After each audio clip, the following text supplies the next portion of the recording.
I mean, Okay. unless red's your favorite color and you're like, hey. Bella Rios, March 22nd, Ever After. We're excited. The process of songwriting, especially breakup songs, is cathartic. It's to get those emotions out and to not hold any of that resentment or to not feel that bitterness anymore. At least that's what it is for me. No one kicked me off this call, Amanda Katie. No one. I prefer brunettes. So you made the choice pretty easy. This is honest. This is me not shutting up. Welcome to Unshut, a place where if at any point you feel like you need to shut the up, don't. How are you doing? I'm good. How are you? Doing good. I'm already recording if you're ready to get started. But tell me if my hair looks bad before. Your hair looks great.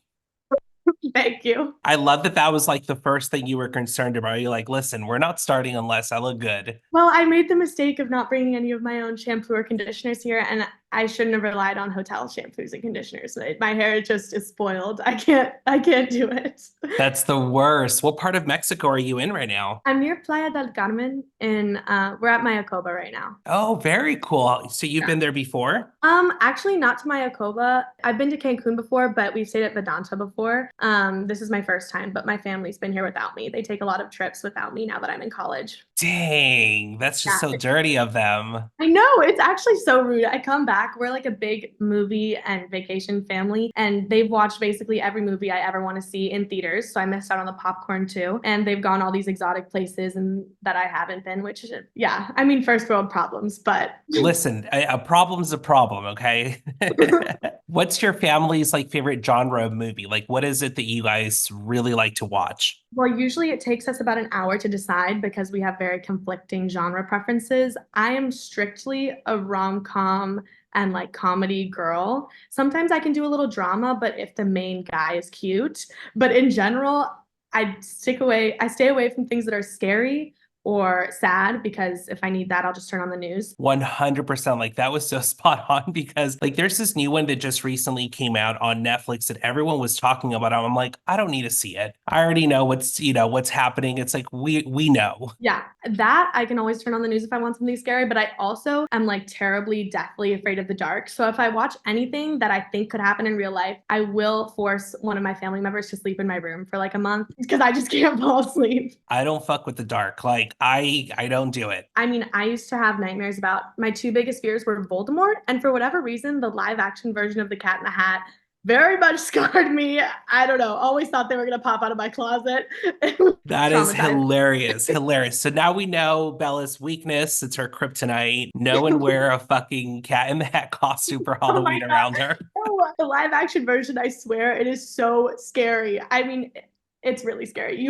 You'd understand if you watched it, I promise. I didn't watch it and now I'm definitely not going to for sure. So you're originally from Chicago, right? Yeah, a suburb of. I say Chicago because no one knows what the suburb I lived in. That's fair. Did you ever do like the St. Patrick's Day in Chicago? Actually, no. My grandma's birthday is on St. Patrick's Day, so my family usually did something homey on St. Patrick's Day while all my friends were out. I went to the cities for like festivals and things like that, but I never made it down for St. Patrick's Day. That's like the one thing I've missed my entire life. And everyone's always like, oh, you should go on St. Patrick's. And for some reason, definitely not for a grandma's birthday, but for some reason, I'm like, oh, I always miss it. So anytime I've ever been in Chicago, I miss that big event. And everyone talks about the lake turning green. And Yeah. I'm like, No, genuinely, I have major FOMO from that. I really want to go. It looks so fun. you and me both. But now you're in Nashville, which is just a city that's just always popping. It's amazing.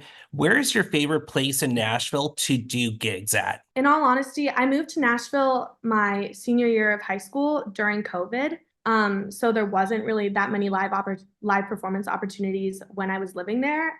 And so I've been limited to performing whenever I've been visiting in between college because I go to school in New Jersey. My favorite places though that I've played yet, I love the Bluebird. It's so cozy, it's so fun, and you can feel the history in that room whenever you play. But I also really love the Commodore, which is just it's this bar and restaurant near Vandy's campus. And I just love it because I did a lot of writers rounds there whenever I visit. And the host, Jimmy, is just so, so, so nice to me. Everyone there, the staff feels like a family. And it's just a very like fun place to test new material and very low key. So it feels a little homey. I like playing at places like that. What does Bella do to kind of center herself, to kind of like treat herself a little bit between the commuting, between college, between recording, writing, and just all the things? Like, what is your go-to thing? How do you stay centered and focused? The first thing is I definitely rely on my friends and family a lot. I have a very tight-knit circle and I like it that way. The people that I hold dear are always so there for me and ready to help me whenever I need. So that's definitely my go-to. But when I need to chill by myself, as I said, I'll turn on a rom-com usually. I'll Uber Eats some food, even though I know it's super financially irresponsible. It's so expensive, but it's so worth it. Sometimes. Yeah, maybe I'll get my nails done because they're always in desperate need because I kind of let those go very often. But those are my go-to relaxation, I think. Yeah. Oh, and other than rom-coms, I will watch Food Network. I do have a massive crush on Bobby Flay, so that is my other go-to. Hell yeah, I love that. Have you seen that meme of like people that are like, or it's like a video that was going around of someone that was like, enjoying my food, knowing damn well it was like $900 for it to get to my door. And it's like, literally, had I have just driven to it, it would have been like a $10 meal. Yes, no, I know. But I have an excuse because usually when I'm Uber Eatsing, it's because I'm at school and I have a car there, but it's really inaccessible. And yeah, Listen, you got to do what you got to do, yes, okay? exactly, exactly. That's amazing. I noticed on one of your posts on Instagram, which I thought was hilarious, you talked about romanticizing your coffee. What's your coffee order? Well, okay, sorry. I'm just thinking about why I use coffee, and it's twofold, which maybe I shouldn't share, obviously, to wake up. And then I have some issues with indigestion. So usually, whatever I order is what will get me moving in a lot of ways. But I usually get either a sweet cream vanilla cold brew, or I really honestly recently have gotten used to drinking my coffee without sugar and I've kind of like started liking the taste of almond milk, which I used to hate. So usually now an almond milk latte with no sugar. So those are my go-tos. I Yeah. love that. Listen, your order is going to be, we're going to call it a medical need, is Yes. what we're going to No. call your coffee. I told my dad today or this break because I need a coffee because I will be uncomfortable the rest of the day. He's like, "Girl, you need to eat more fiber." I was like, "Okay," but I refuse to eat vegetables. So not today. No, this is actually like the trippiest thing ever. And now I'm like, all right, awesome. Can we just put this episode out like today? Because literally, like, my mom is going to gag at this because she was literally, even just this morning, I shit you not, Bella. She texted me, she goes, you should try eating prunes before bed and the first thing in the morning because we were just having this conversation on Sunday about like fiber intake. And she's like, it'll clean you out. You'll be fine. And I'm like, so this is just hilarious that this is even a topic No, right now. but I'm actually so scared because my mom is always telling me, Bella, no one needs to hear about your bowel movements. I'm sorry. She's gonna kill me that this is the first thing I've talked about. Oh my God. I'm mortified. But this is honest. This is me not shutting up. So Exactly. And you know what? At least our moms will know that we're listening to what they're saying. We're at least considering. What are you going to school for right now? I'm going to school for economics and I'm dabbling in finance a little bit. I love that. Something that I wanted to kind of touch base with you because I thought it was so interesting knowing that you're getting ready to take your music to places that people dream of, right? I think one, which we'll talk about your song, like I just already know it's going to be awesome. I love your voice. I'll toot your horn a little bit later. Something that I thought was so interesting was just between the commuting, college, writing, recording, all of it, you juggling it at such a young age. I was curious to get inside of your head in regards to responding to why juggle both and not one or the other alone. In all honesty, I'm a really type A personality. Music is probably the one of the few creative sides of my personality, and I've always had a dream of going to Princeton. My dad went there. I've always wanted to go there. I've always been very like a gunner when it comes to school. And I think I got to the point where I got into this school and I was excited to go there and I wanted the college experience. I was like, I can't let this pass me by too, as much as I love my music. Luckily, I have a very supportive family where, they're there for me as I'm working on them simultaneously now, but they also would be supportive if I wanted to take a year after college to continue pursuing it before I got a more like formal, regular job. But I think it's ultimately that both elements of my personality, the studious part of me and the musical part of me, play a role in my overall satisfaction as a human being.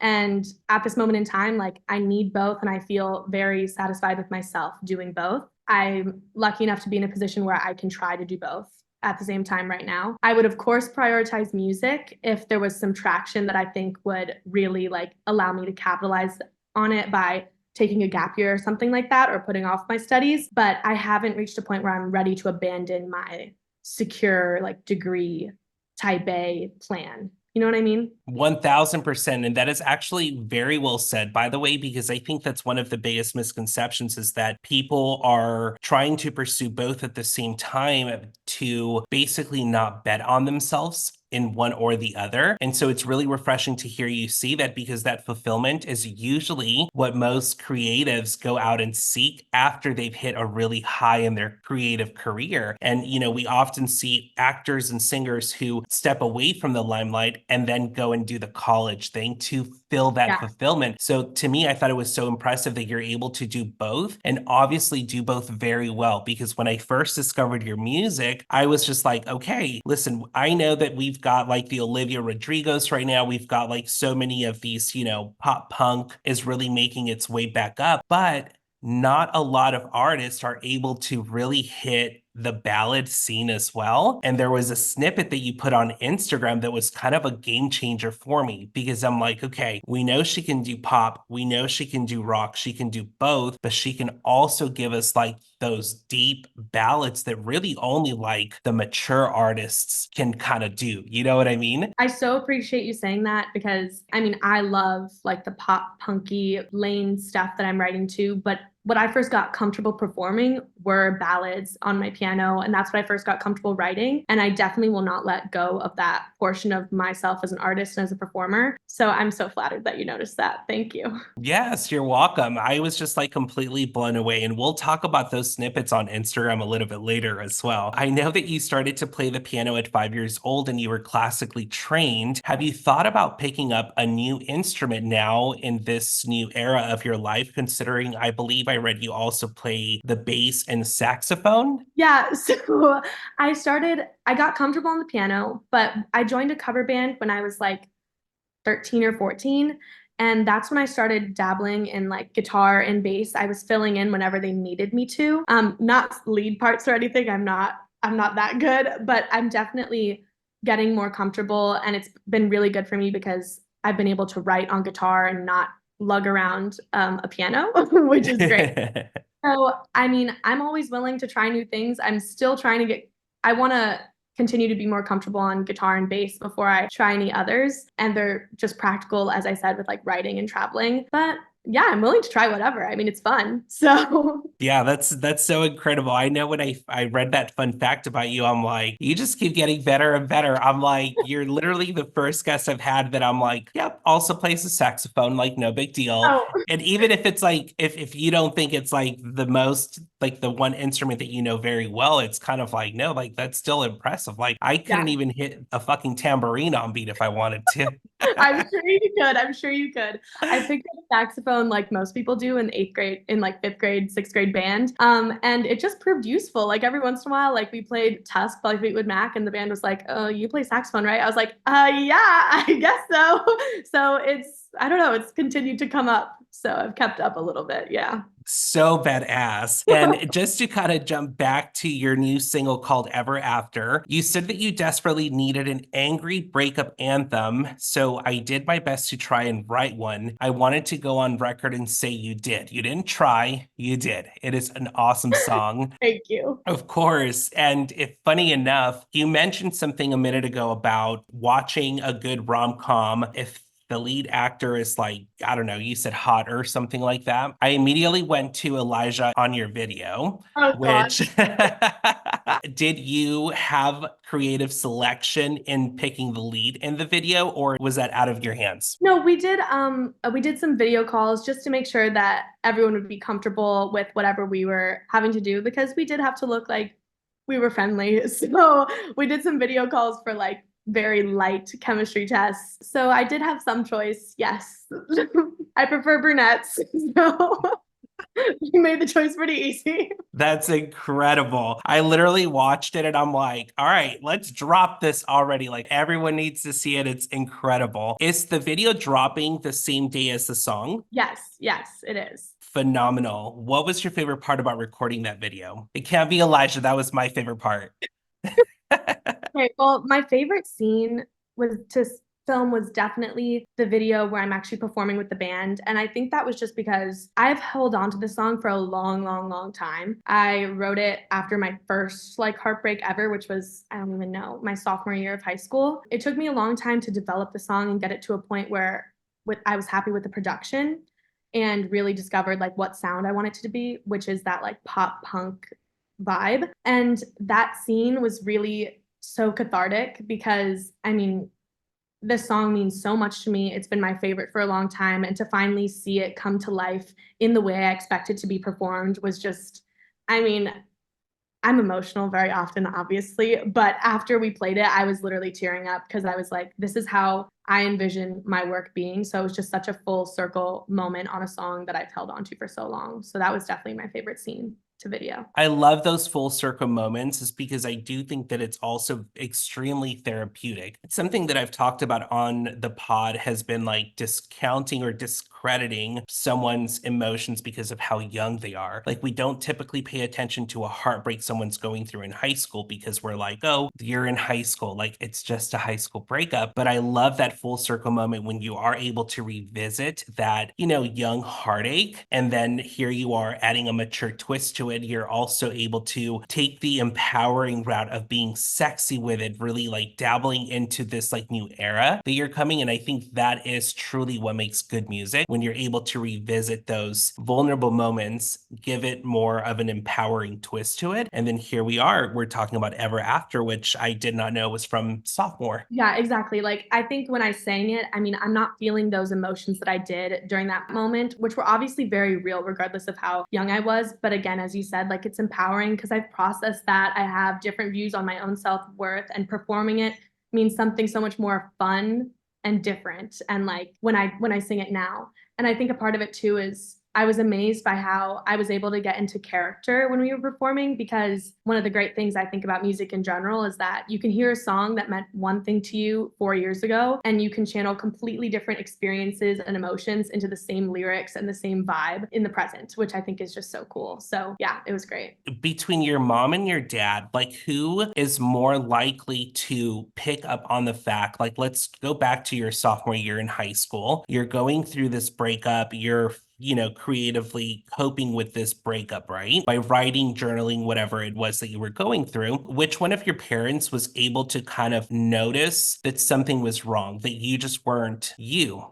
I'm an absolute mess when I get broken up with, so it was pretty apparent that I wasn't myself. I would look like I was throwing a tantrum, so I think my whole family knew that I wasn't myself. I lean on both my parents a lot, equally. My dad has the ability to kind of calm me down and help me find my center because he's just a much more chill person. My mom is very much like me. She's very emotional. She acts on her emotions sometimes too. So she's more like empathetic. As much as my dad, of course, is there for me, he's more like my grounding force. And my mom is I understand this is human, this is normal. So they definitely were both able to sense that something was wrong, and they both play a critical role in how I recover from things, who I am, and in different ways. I love that. I know in a post you called your dad ever patient logistics crew of one. So that parent support to me was so incredible and inspiring because I too also have two very supportive parents, even in my choreography career before I retired. They were a huge factor into the success I believe I had. Just having that support system is so important. And so I wanted to ask you, when it comes to that balance, just hearing you talk about the calmness that your dad brings, what was he doing in that post when you called him that? Because I thought, like, all right, he obviously brings calmness to her chaos. That's incredible. What was he doing? Um, okay, so my mom and I are both terrible at tech. Maybe I shouldn't admit this because, anyways, my mom and I are like those people who, when the TV stops working, I'm like pressing random buttons like 10,000 times. So my dad handles everything that I need when it comes to like technology. And when I first started trying to make cover videos, I had trouble setting up like a nice mic and getting it to connect to my phone and actually editing it once it was in there. And that day, I think I had recorded like 5 covers and I had just set up the mic and he had spent all day like roaming on the internet on Target trying to find different things to make it easier for me. So that's his way of facilitating and helping my music career. And that was what was going on that day. Also, I tend to get a little flustered when technology isn't working. So he was definitely being the grounding force that day. Yeah. So sweet. You're literally my spirit animal because I go into panic mode same. And even with car problems, don't even, that's a whole nother episode for another time. Even if one little light comes on in my car, I'm like, awesome, I'm gonna get stranded and die. So I totally get it.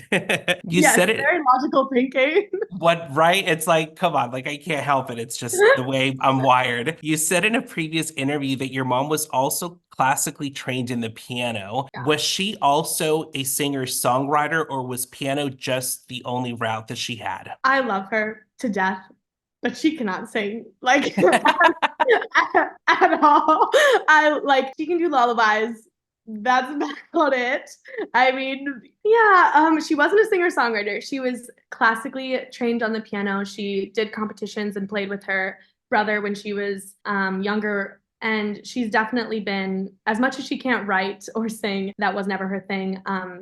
She definitely is like the critical driving factor in my music. She is the one who has always helped me facilitate opportunities, research, discover what I can do by myself to help myself, and whatever she can do, she will do to help me. But no, she did not write or sing, but she's a major inspiration to everything I do. So. I love that. I love that so much. And I was curious about this because to me, I know one of the biggest rewards parents, well, I mean, I'm not a parent, so I wouldn't know. So I'm just assuming here, but I think one of the biggest rewards is being able to see your kids take something that even started off as just an interest and doing something more, like taking it further than anyone really even imagined in the family. I'm sure that's got to be a really good feeling. So I was curious to ask you about that. So that's so Yeah. sweet. Well, as much as she didn't write and sing, she's definitely a music lover. My parents had my siblings and I grow up in a house that was always filled with music. Like my dad used to wake me up.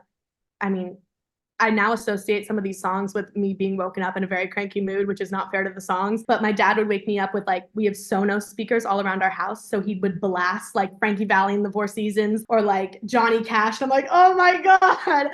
But they also, we would have dance parties like every night after dinner, listening to everything from Shakira to Bruce Springsteen. So as much as they aren't musicians in the sense that I am, they love music, and I don't think I would have the love for music I have without them. What's your ethnicity, if you don't mind me asking? Oh, my on my mom's side, I am Irish and Polish, and on my dad's side, I'm Cuban. I knew it. I knew there had to be, like, obviously, it's not just the last name, right? The last name totally gives it away, right? Not stereotyping on the pod, Oh, though. it's Not okay. stere- No, it's fine. Every time we've checked into a hotel and we say our last names, so they're like, hablas español. I'm like, yeah. I love that. I love that so much. And it's so funny because I'm like, I'm hearing you say that, and I'm like, I know it's either the mom or the dad who are Hispanic and fucking blasting that music early in the morning. For us, it was cleaning. It's like they always wanted to wake everyone up to start cleaning. So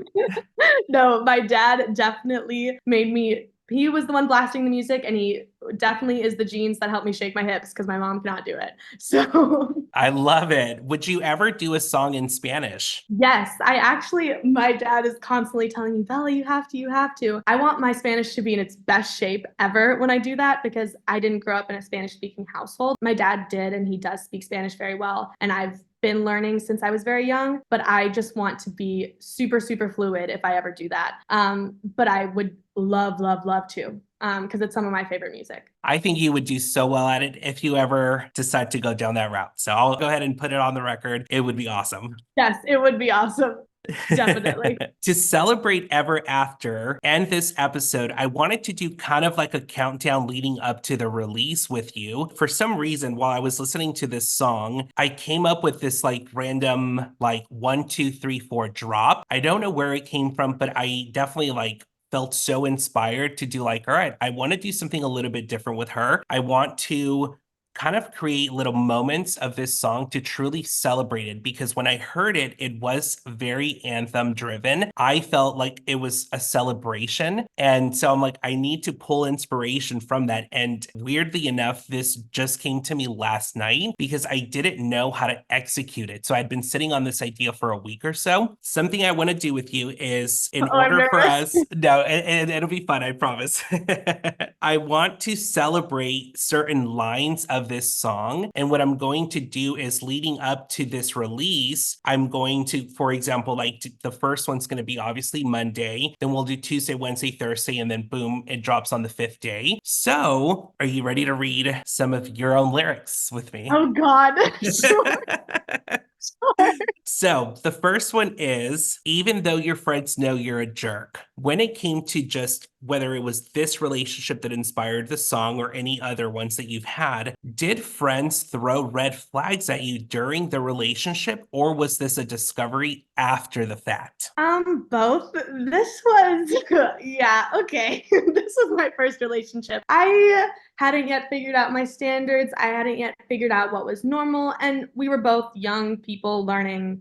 I want to clarify, absolutely no bad blood with this individual anymore. Like, we were both so young, so inexperienced. I don't want any of this to sound hateful whatsoever because we're on good terms. Love that. But yes. So during the relationship, I mean, basically everyone in my life was like, this is not healthy. This is not, yeah, there were definitely red flags being thrown at me. I grew attached very quickly, and it just wasn't the ideal situation. I don't want to give too much detail. But after the fact, yes, it was probably one of my messiest fallouts breakup wise. We had some not nice communication with each other. And it was kind of one of those moments where, people's ugliest sides of themselves come out after breakups, even if it's not truly what they mean or what they feel. And we definitely had some communication immediately thereafter that really made me wonder, oh, is this person like actually who I thought they were during the entire relationship? And again, as I said, now we're good, we're cool. We were all angry at each other, but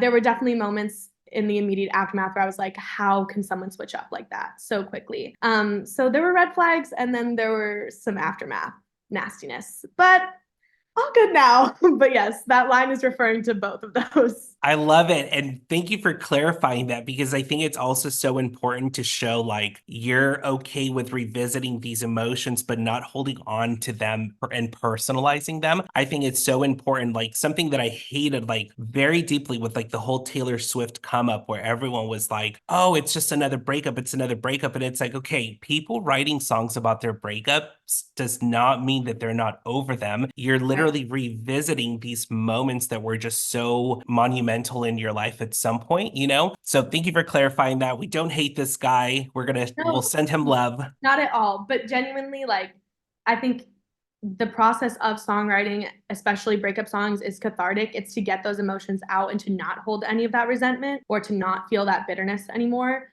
At least that's what it is for me. So yeah, no hate. But yeah, it was a little messy how it went down. The second line that obviously caught my attention was, this bullshit's never gonna fly. What's something post breakup you will now know to look for as a red flag in your next? I guess in a general sense, I mean, okay. unless red's your favorite color and you're like, hey. No. In a general sense, I think, I have a better idea of what I think is respectful and not respectful in a relationship. And I would be stronger about, if I've communicated to you once, I mean, once really is enough, but twice that something is making me severely uncomfortable.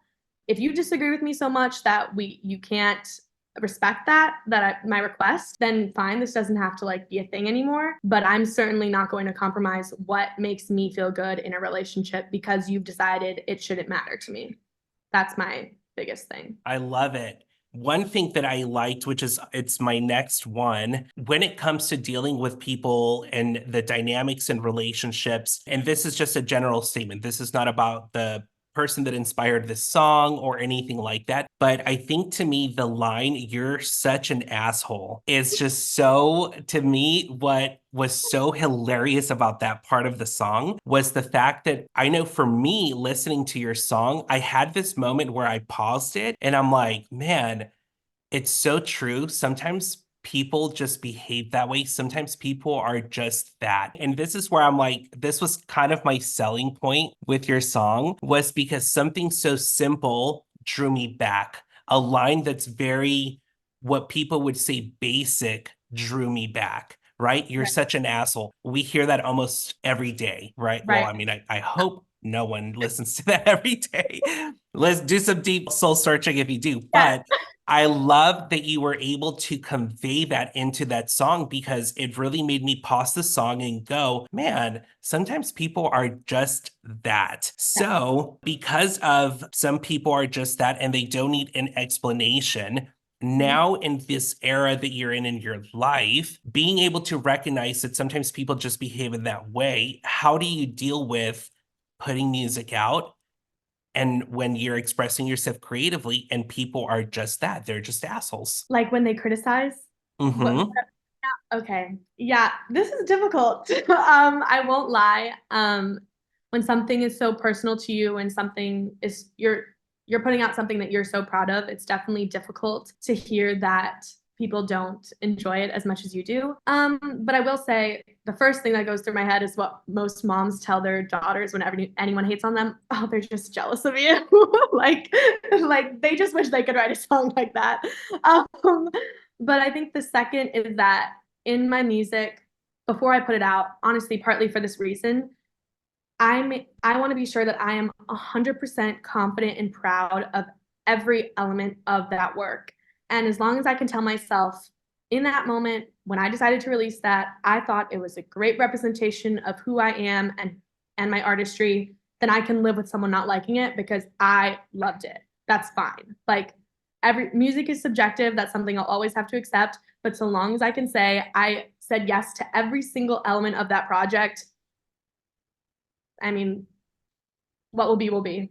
So Absolutely. And so now, not just what moms say, but now it's what Mo says. If at any point with any future projects that you put out and you are just like feeling like people are rejecting it, people don't like it, just remember they're just assholes. And sometimes people are just that, and that's okay.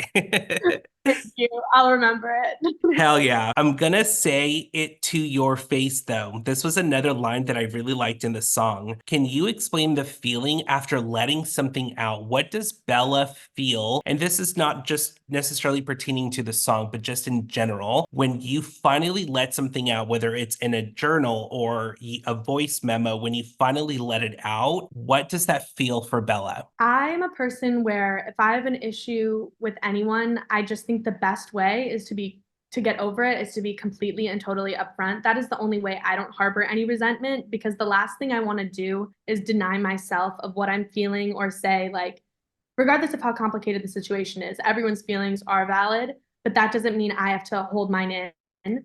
And so I think expressing what I'm feeling about a certain person or situation is always what allows me to eventually move on from it. If I don't say it, I can't get over it.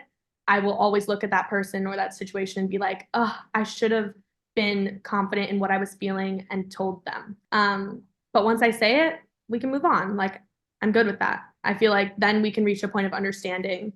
And so that's what release means to me or what it does for me. Well said. I love that so much. Let's also travel to the future together. We're going to pretend that today is March 22nd, the song drops. How is Bella celebrating this special day? Well, I'm sure I'll call my mom a bunch because she'll be playing it for everyone around her at work. She like, I feel so bad for her staff. She literally will call me. She's like, ever after I send her a demo, they're like, "Oh my God, Stacy likes this one." Like, yeah, mommy, they work with you. They're not going to tell you that they don't like your daughter's song. So I'll definitely call my mom. Um, I think I'll listen to it with my friends. I mean, they're so supportive, and they actually, at least they act like they really like the song. So I'm sure we'll listen to it before going out. It's like one of my friends' hype songs now because she's going through a similar situation. But honestly, I mean, I think I'll just stare at my Spotify page and be in awe and see if anyone likes it.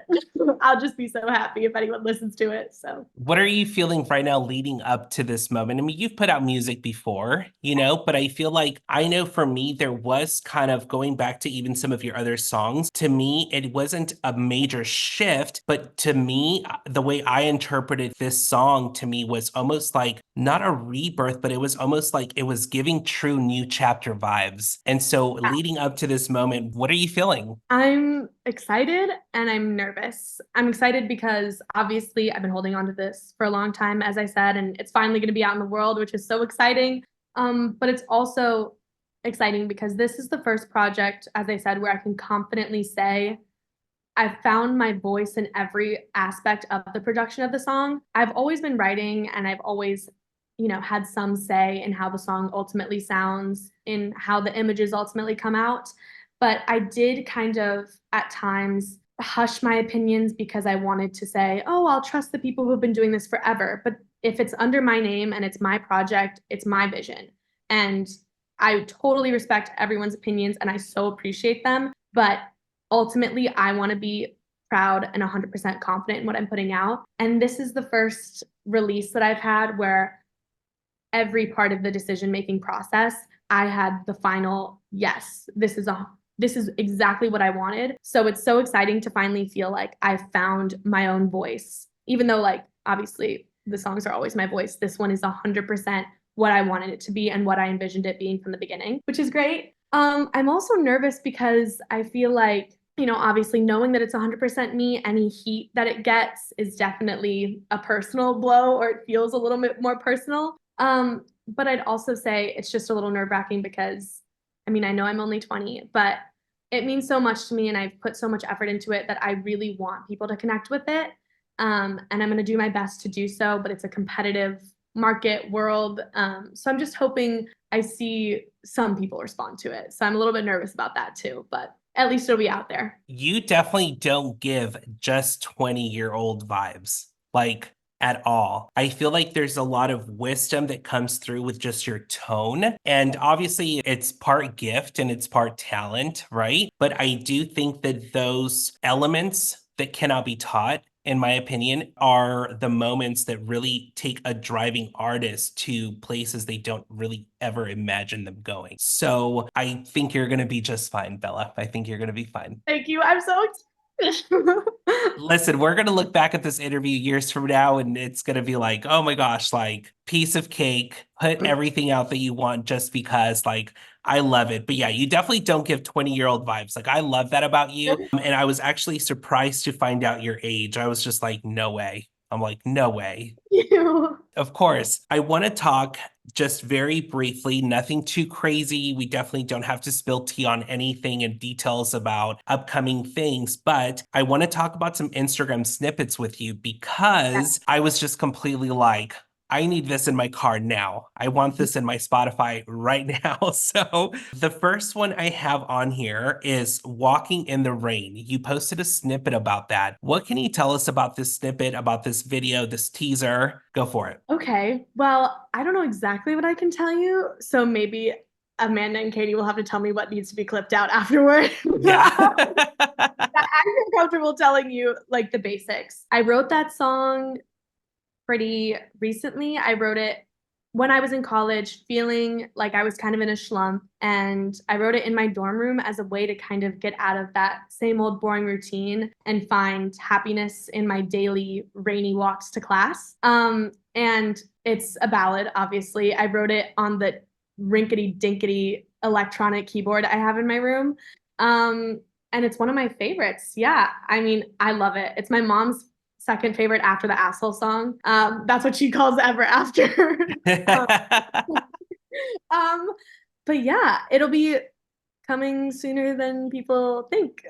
Amazing. Yes, we don't have to give details. Don't give details you don't want to give or can't give. I just wanted to really highlight the snippets you posted on Instagram because I think to me that was what was also very captivating about this project. I'm like, the momentum just felt right, is the best way for me to put it. After hearing this new single coming out and then hearing some of these snippets, I'm like, okay, let's get this Yeah, going. but it's a hopeful song. I mean, I know it's sad, but it's also hopeful. So And I love something you said a minute ago was also how music is like up for interpretation. And I love that you used the word hopeful. The way I interpreted that snippet for me was it's not very conventional, if that's even the right word. English is not my first language, so if I fucked it up, sorry everyone. But it's you're not doing very great. conventional. Thank you. It's not very conventional to really enjoy a walk in the rain, if that makes sense. That was very deep for me because I'm like, it again, being able to take something that's not conventional and being able to create art from it, like your song, I'm like, incredible. So without spilling any other crazy details, let's also talk about Nevermind because you posted it on Instagram. It's the only reason why I'm bringing it up. No one kicked me off this call, Amanda Katie. No one.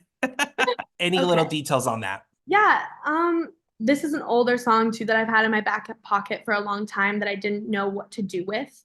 Or I knew I liked the song itself, but I hadn't yet figured out how I wanted it to be finished. And it's not about a romantic relationship, but it's about a situation almost similar to the one in Ever After, where your needs and what you expect in a certain relationship isn't being respected by the other person. It's about finding the resolve to say, you know what, this isn't worth it for me anymore. What I'm getting out of this and what I'm giving to you is not worth what or fair considering what you're giving me back.